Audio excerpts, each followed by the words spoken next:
Good afternoon, ladies and gentlemen. I'm Shraddha Rao, and I lead the value discovery function for APAC and EMEA region at Pando. I have worked in the supply chain space hands on at Unilever before coming on board at Pando and solving logistics challenges across industries and geographies. Today, we launch our new series titled Paving the Path Pivotal Women of Supply Chain and IT to engage in a fun and candid chat with these leading ladies across organizations to understand how they built a successful career in this space. In the past decade or so, the senior leadership in key sectors like manufacturing and IT have made great strides in terms of achieving a gender balance. But there is still a distance that needs to be covered. Women leaders today are at the helm of several critical roles, navigating business challenges like never before. We feel it is important to recognize these path breaking leaders whose careers serve as an inspiration for millions of women out there rising up in the corporate ladder. Without further ado, let me welcome Pallavi Wad from Godrej Consumer Products. Pallavi joined erstwhile Godrej Sara Lee in 1997 and took on various roles in supply chain before going on to lead the purchase function. In 2010, she took on the role of supply chain lead at Godrej's newly acquired Indonesia business and was responsible for driving supply chain and margin improvement initiatives. She currently leads the product supply organization in GCPL's India and SAARC business and plays a key role in strategizing execution in manufacturing, purchase, and logistics processes. Pallavi has a bachelor's degree in technology from IIT Kharagpur and an MBA from IIT Bombay. Pallavi, we welcome you to our show. How are you doing today? I'm doing good. Good afternoon. Good afternoon to everybody. So, Pallavi, let's start off with understanding a little bit more about you personally. Could you tell us about where you grew up, what your childhood was like, what kind of experiences you had in your early days of life? I grew up in an industrial town in Chhattisgarh, a place called Bhilai, which has a steel plant, and Mhm. I grew up a regulation middle class a life, you could say, right? Mhm. Surrounded by people who was working in the steel plant, so a lot of technologists around, and my mother is a doctor, so it was what should I say, the ideal uh, small town middle class household, an engineer and a doctor, and hoping their children would be engineers and doctors. So a very very sheltered upbringing in some ways, because it was a township, right? Mhm. And so everything was sort of well regulated, planned, and I grew up till I went to college. That's where I lived. The only And how unfortunate did you part was do? that Sorry, please I go had. on. I said the only unfortunate part was that I had, at least in my batch, extremely uh, smart and intelligent people, right? And Mhm. they sort of, would make your life miserable, because what should I say, Sharma ji ka bachchas. There were too many Sharma jis around. Okay, so Okay. And that's. how were you at school? Were you all nerdy or were you the mischievous person? I wasn't nerdy as such. I did well, right? I did well in Hmm. school, but there were many who did much better. I mean, just to give you a context, that my batch, okay, uh, in IIT, in first 50, there were seven from my town, okay, Oh. and in the top 10, there were three. Right, so while I would say I did well, but by comparison, I was just mediocre. That's what I I say. think that's an understatement, Pallavi. Looking at the position that you are at in life. Uh, but anyway, moving to your college days, I know you went to IIT twice, both for your undergrad and for your MBA. Are there any memorable experiences that you would like to share with the audience? Hmm. Sorry. No, so uh, hold on. Just give me a minute. Sorry. So I think the thing was that if you go to IIT, right? When I went 20 25 years back, okay, is we were a large batch of girls, Mm-hmm. my batch, Mm-hmm. okay, and we were about mm, 21 girls in a batch of around 360, and we were considered a large batch. Okay, so I Okay. think when you talk about, a male dominated profession, right, it started around that time, right? So Mm-hmm. engineering college in general is a little bit it used to be male dominated. Okay, Right. so that was what it was. And I think the things that I learned in college, other than academics, which I didn't learn much, frankly speaking, was actually leadership, right? So and I experienced mentorship also. So I was very lucky that when I joined, right, I had seniors who thought, I could do something and put me in positions in 11. I encouraged me to take up positions in the student community and things like that, and again in my hostel, in my college. And that's actually what I learned, right?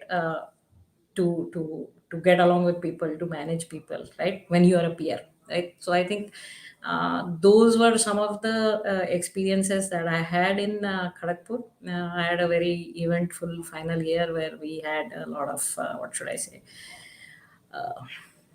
Kalesh, or with or a lot of difference of opinion with the director of the institute. We were almost threatened to be expelled because the girls had got together and done something, because there was only so much we could tolerate, right? Those are actually some of the learnings that I had during my time in Kharagpur. And then after I finished that, I actually went back to my hometown, because incidentally, Mm-hmm. I my uh, um, degree was in metallurgy, right? And I grew up in a, Okay. steel plant town. I went back and Steel worked plant. in the steel. Mm-hmm.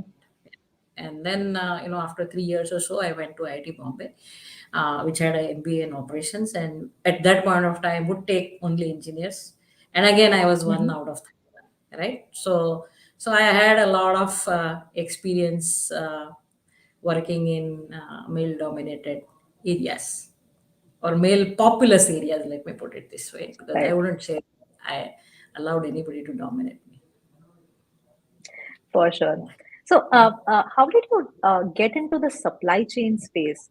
Uh, what kind of led you to making that decision? Was that a conscious call that you took after your experience with the steel plant? So I'm a engineer, and what should I say? Uh, when I'm not uh, I was comfortable with numbers, right? And when I looked at my work in 3 years in the steel plant, I was actually quite happy doing that work, right? But it Mhm. was it was in a PSU, and I wasn't getting anywhere fast. So I thought that I need to do something to supercharge my career.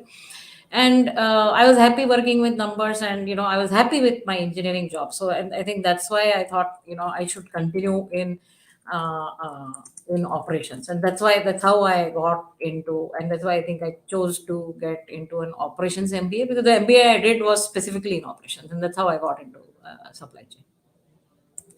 Got it. Yeah. Got it. That's quite interesting. I faced a similar experience when I was doing a factory stint with my Mm. previous role at Unilever, where I was posted in Punjab, and there was a factory with 1,000 employees, but there were only three women.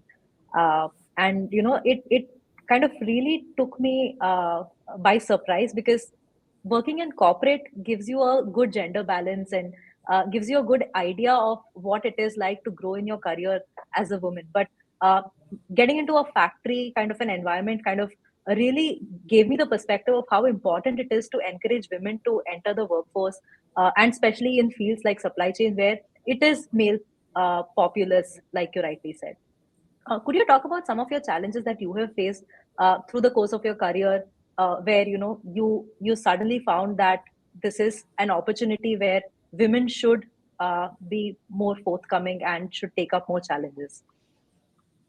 So, there's all sorts of challenges, basic stuff, right? So when I first joined in my steel plant, right, and just a little segue, right? That luckily the senior most operations guy in the plant was somebody who was from my college, right? Mm-hmm. So at that point of time, there were very few people working on the shop floor, and I joined in 1992, right? Mm-hmm. And I had the opportunity to meet with him, and I specifically asked him to place me in the steel melting shop.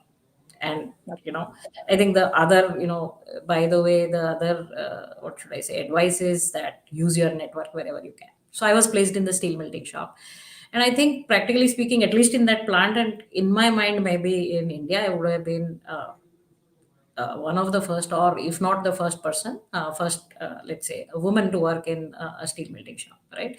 We talk Mm-hmm. about challenges. There are challenges as basic as there was no toilet for women, True. right? I face a similar issue. Yeah. So right, and I guess it's not only in supply chain, for women working in sales and things like that, it's at least I would say that for us, people who work in factories and supply chain, generally you have a static place of work and accommodations are found for you, right? But my way of doing this was different. I I did not ask anybody, right? If there's only one toilet, then it's a unisex toilet, right? Right. And so I just went there, and then the men went to the bosses saying that give her a toilet, right? So I mean, we face these kind of challenges. We also face challenges, I think, both challenges and accommodations. Let me put it this way: Mm-hmm. when I was working, right, women were not factory act did not allow women to work other than 6 a.m. to 6 p.m., right? Okay. So I was continuously working in excuse me, in the first shift, because I wasn't allowed to work in the second shift or the night Hmm. shift, right? And so I would say that, thanks to my colleagues who made those accommodations, right? That, if I was working continuously in first shift, then somebody else was doing a disproportionate amount of the second and third shifts, right? But I've seen people come forward and, sort of manage that. So I think, so it was challenge for me, but I think it also created challenges for my colleagues Mm-hmm. in how they work, and people come forward and help you in those ways, right? The other Hmm. challenge, I think, is that a lot of the time that you find that you have to prove yourself, right? And you have to prove Right. yourself more than a man would, right?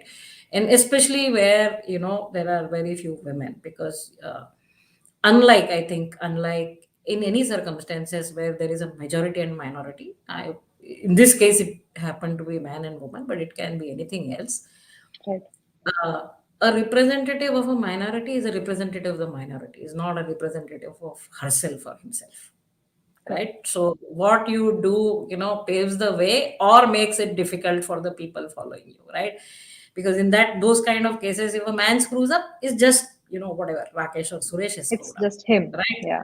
It's just him. But if you screw up, then women are like that. So I think Right.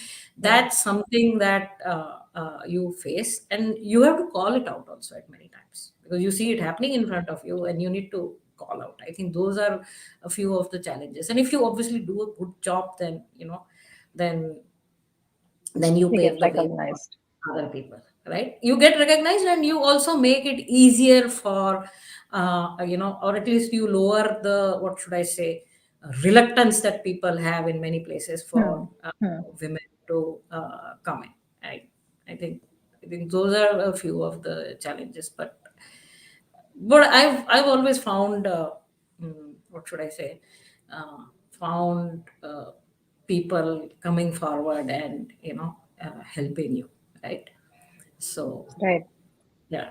So I think those are a couple of very good points that you brought forth, Pallavi. You Mm. spoke about how having a good network and having that mentorship available becomes very critical for your success in career.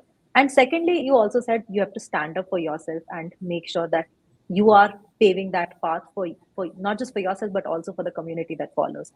Uh, and before becoming a leader of our own right, we also tend to kind of follow what our mentors have done and how they have kind of handled different situations. Uh, could you talk about some of the takeaways that you have from your previous managers or some of the mentors that you've had along the course of the career?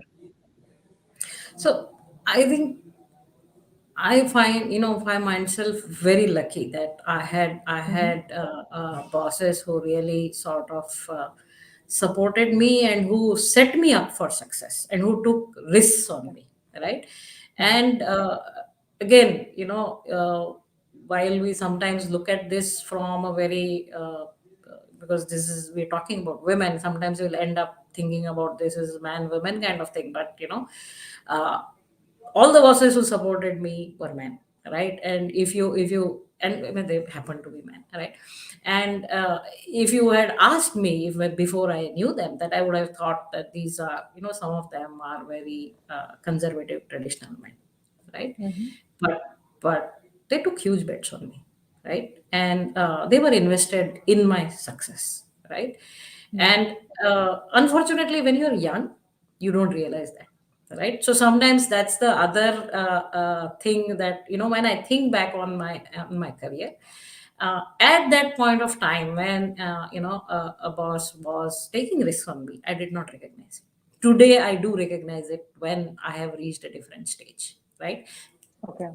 Sometimes you don't recognize mentorship when it is being offered to you, okay? Mm-hmm. And you recognize it when you become a mentor, right? So I think if I look back on my supervisors or bosses, right? For example, there is one gentleman called Mr. Sonath, and he took a risk on me on putting me in as a head of manufacturing, cluster with Okay. 6 7 factories without having any manufacturing background in Godrej. So he was my boss in Godrej.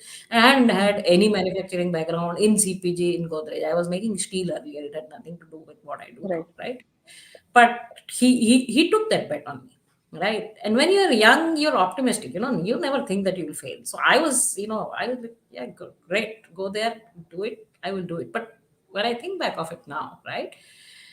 I wasn't taking a risk. He was taking the risk, right? Right. And so when you see, my thing is that when you see that spark on in somebody, right, take those risks on those people, on those young people, right? Mm. And uh, give them the kind of mentorship or give them the kind of canvas that I got. Got it. And That's a very interesting perspective, Pallavi. And in fact, that was going to be my next question. If you were to identify one quality that is unique to you in the way you lead your teams versus your managers or your peers, what would that be? it's very difficult to say what's unique in me, but Mhm. uh, Or I what am is a generally, big priority? Like, what do you definitely focus on? yeah, so I'm generally what should I say, a very light touch manager. If you talk about Okay. my leadership styles, is generally to agree on goals and directions, and then let people do what they do best, right? Mhm. And I have to actively tell people sometimes that, when you have a problem, do come back to me, because I generally don't go out looking for people, right? I can be, if I know the people well, and I can be very very light touch, right? So I think that's Hmm. something that I actively tell people, that you shouldn't feel abandoned, okay? And come back to me. I'm always there. I can always help you or guide you, but generally I will let you have your ways, right? So that's good. You get a lot of empowerment, but the flip side is somebody can feel abandoned. So I think that's the fine line that we have to play, and I generally tell people upfront. I think well, it's not unique, but that's my style. No, but actually very encouraging for the team members, Pallavi. To be honest, especially when now that I have a startup experience, and a lot of these initiatives and ideas and innovation that you bring to the table as a team member to your manager, and that actually gets implemented, uh, it becomes very life changing for the team member as well, right? They feel valued, and they feel appreciated and recognized in that organization. So I think that's a very good trait that I'm sure our audience will also agree with and will try to implement with their teams. Um, I think I have one last question, which would be any advice that you would want to offer to young professionals who are working in the supply chain field today to help scale in their careers. Oh, okay. The young people always have a tougher time. Every generation has a tougher time, more Right. than the previous one, because there's so much more knowledge, so much more technology, so many more new things to do, Mhm. right? And in general, sometimes it daunts me with the kind of new things that come up. So I think, Mhm. but a general, what should I say, rule of thumb is always be open, always be reading, always look at stuff happening around you, always look at adjacent industries, because you don't know where the innovation is going to come, right? So always travel, always visit things, right? So for example, let's say if you're working in purchase, right? It's almost like sales for some time, right? Mhm. That visit all your vendors factories, visit, for example, Mhm. visit numerous factories of the same category, right? I tell my guys that half my manufacturing I learned by visiting vendors factory. You don't know where you will learn what, right? Where you will get new ideas, right? So so I think it's a very general advice, but I would say Mhm. read, move, travel, look at new things, look at adjacent industries. Don't get stuck in your own industries, because you don't know where the next new thing or the next new change is going to come from. Absolutely. Thank you so much, Pallavi. I think this was a very good sneak peek into how you function and what kind of experiences have shaped your career. I think we have some questions from the audience which we would like to take. And I have a question from Badri who writes that Pallavi is very inspiring. Thank you for this open conversation. Based on the interactions I've seen, always seen you as calm and composed, even during crisis situations. What tricks can you share with the audience? So, Badri, some of it has come with age. Okay. So, if you met my colleagues when I was extremely young and new in their jobs, I think hardly anybody would say that I was calm and composed. Okay. Uh, but I would get excited, I would get angry, I would shout and things like that, right? So but some of it changes with just age and wisdom, right? And I think the basic thing is that I think my thing is, if do what, I mean, wherever you can make a difference is what you can make a difference. Take a step back and don't add to the crisis. We're already Hmm. uh, in trouble. So it needs somebody to step back, right? If everybody is excited, then it doesn't work. So you have to take step back. You don't, it doesn't mean that do you devalue the crisis, right? uh, but just take a step back. Getting excited, getting angry has its uses. Sometimes to showing anger has its uses, but you have to use it when it's appropriate, or when it's required, right? So I think that just take a deep breath, and then do what you can. And you say the person who is already lying on the floor, if you're in a crisis, right? If you're already lying on the floor, you can't fall down anymore. So there's no use digging a hole and falling down further. And so uh, that's my take on it. But unfortunately, it has been very hard one take. It took me a lot of time to get there.